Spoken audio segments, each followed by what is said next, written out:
Sir बताया जाए कैसे है। हम झंझारपुर नगर परिषद के कार्यालय में हैं और बहुत ही बेहतर माहौल। जो हमारी पहली चेयरमैन है वही हैं नगर परिषद की। जो वाइस चेयरमैन है वो भी हैं, कार्यपालक पदाधिकारी हैं, कुछ माननीय वार्ड सदस्य जो निर्वाचित हुए हैं वो भी हैं और कुछ अन्य साथी भी हैं। तो एक मैं भी जनप्रतिनिधि हूँ, झंझारपुर का विधायक हूँ।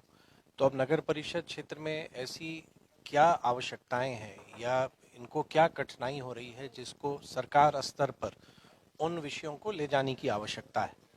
तो मुख्यतः उसी बात पर आज हम लोगों ने चर्चा किया और बहुत सारे सुझाव आए हैं। कुछ इनके प्रस्ताव जो पूर्व में नगर परिषद द्वारा भेजा गया है, जो नगर विकास विभाग के स्तर पर पेंडिंग है, तो उसको भी हम आगे वहाँ पर बढ़ाएंगे। और कुछ क्या अभी हम लोग आने वाले समय में कर सकते हैं। जैसे आप अवगत हैं कि जल जमाव बहुत बड़ी समस्या है।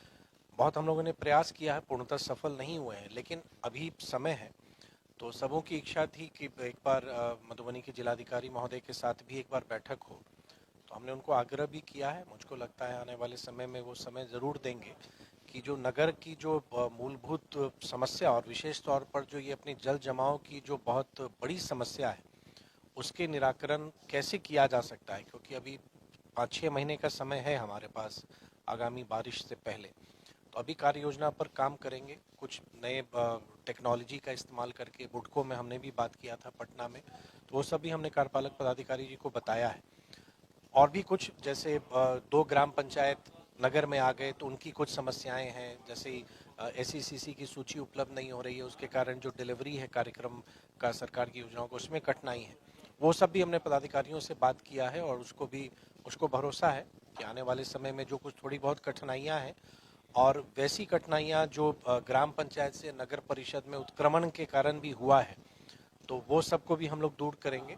कुछ हम लोगों ने योजना विभाग से किया भी है, कुछ आईडी क्रिएट करने थे जिससे कुछ डॉक्यूमेंट्स नहीं बन पा रहे थे यहाँ लोगों के, वो भी हम लोगों ने दूर किया है। तो एक बहुत अच्छी, एक कोई औपचारिक बैठक नहीं थी, लेकिन अब अनौपचारिक रूप से भी सभी लोग हम लोग बैठे हैं और हमारा नगर परिषद बेहतर हो, अच्छा काम करे और हमारा नगर सुंदर शहरों में हमारी गिनती हो, उसमें सभी लोगों ने अपनी सहमति दी है और सब लोग मिल के प्रयास करेंगे। सर इनको सुंदर बनाने के किस तरह के सुझाव आ रहे हैं।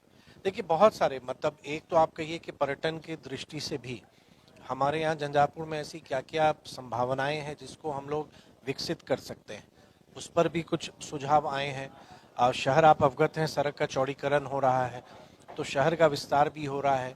कुछ आए कि कुछ बिजली पोल को ठीक करना है, वो सब भी आया। हमारा इंटरनल रेवेन्यू कैसे बढ़े, जो नगर परिषद का जो अपना आंतरिक रिसोर्सेज है वो जब तक नहीं बढ़ेगा तो काम उतना ये नहीं कर पाएंगे। सरकार से जो फंडिंग आती है उसकी भी एक लिमिटेशन है। तो हमारा अपना इंटरनल हमारा जो रिसोर्सेज है वो बढ़ना चाहिए। बाजार समिति में लोग चाह रहे हैं कि बेहतर विकास हो, कि हाट वहाँ पर लग सके। तो कृषि विभाग से मुझे प्रसन्नता है, हमने प्रयास किया तो जो नगर परिषद के का एक प्रस्ताव पेंडिंग था उसको हम लोगों ने आगे बढ़ाया। तो कृषि विभाग से इस बात की सहमति भी मिली है कि अगले चरण में झंझारपुर बाजार समिति को में आधारभूत संरचना को विकसित करने के लिए उसको शामिल कर लिया गया है।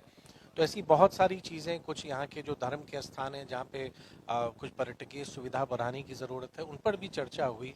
जल जीवन हरियाली में कुछ प्रस्ताव गए हुए हैं जो पेंडिंग हैं। तो बहुत अलग अलग विषयों पर, और सबका जो मैंने प्रारंभ में ही कहा कि एक बेहतर झंझारपुर शहर हमारा कैसे होगा, क्योंकि विकास का एक प्रतिबिंब भी हमारा शहर है।